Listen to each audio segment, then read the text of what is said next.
Good evening, St. John's. We have a story for you. This is Kevin with Storytime. And I went back to Roald Dahl's Revolting Rhymes.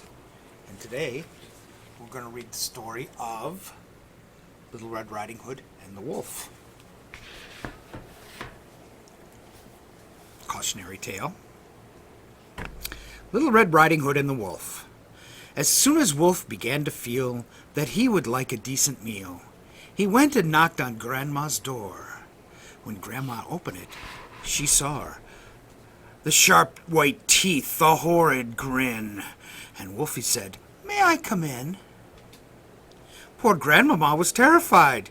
"He's going to eat me up," she cried, and she was absolutely right. He ate her up in one big bite. But Grandmama was small and tough, and Wolfie wailed, "That's not enough. I haven't yet begun to feel that I have had a decent meal." He ran around the kitchen yelping, "I've got to have a second helping." Then added with a frightful leer, "I'm therefore going to wait right here till little Miss Red Riding Hood comes home from walking in the wood." He quickly put on Grandma's clothes. He hadn't eaten those, of course. He dressed himself in coat and hat. He put on shoes, and after that, he brushed and curled his hair, then sat himself in Grandma's chair. In came the little girl in red.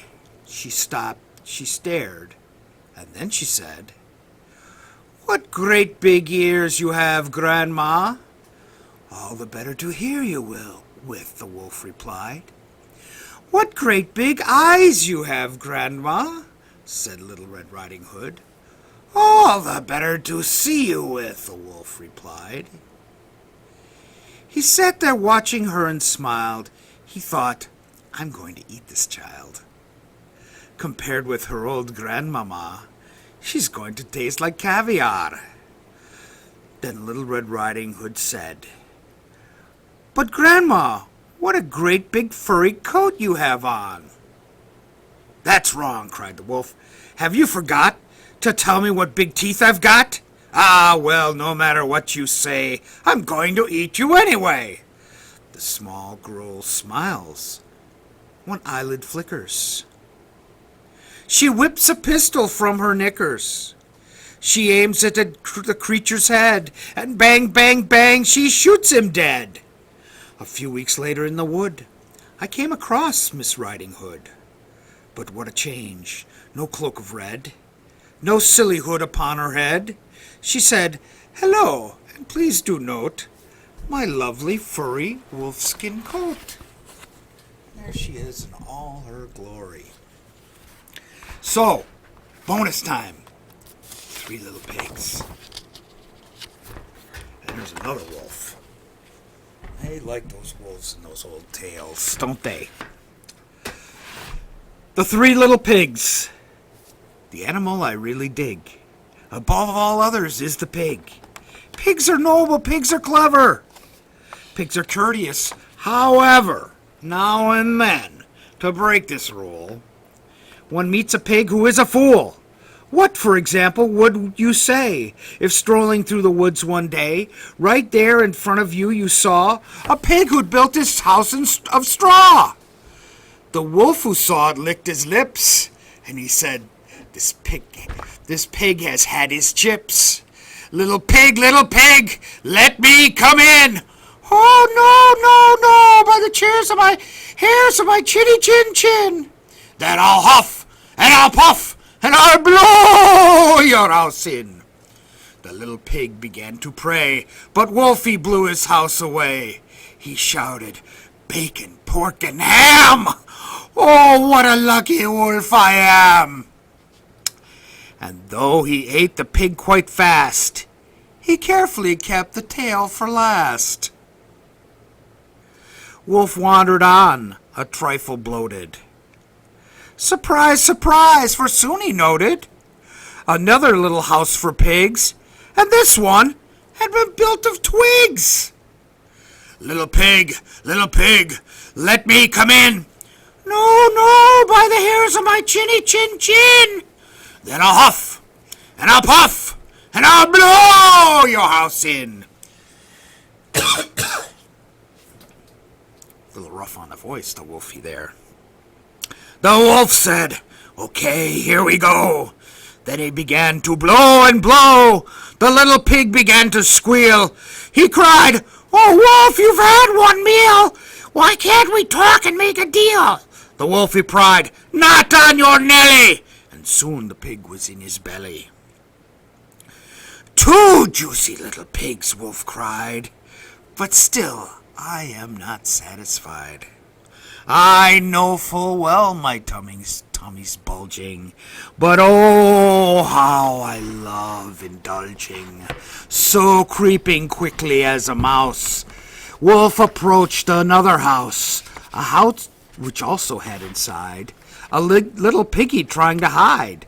But this one, piggy number 3, was bright and brainy as could be. No straw for him, oh no, no twigs or sticks. This pig had built his house of bricks.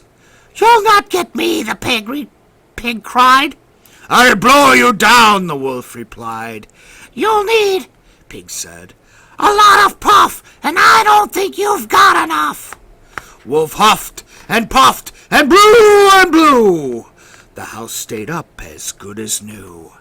"If I can't blow it down," wolf said, "I'll have to blow it up instead.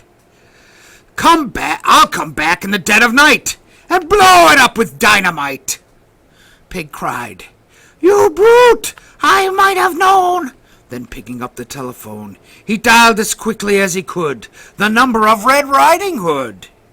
"Hello," she said. "Who's speaking? Who?"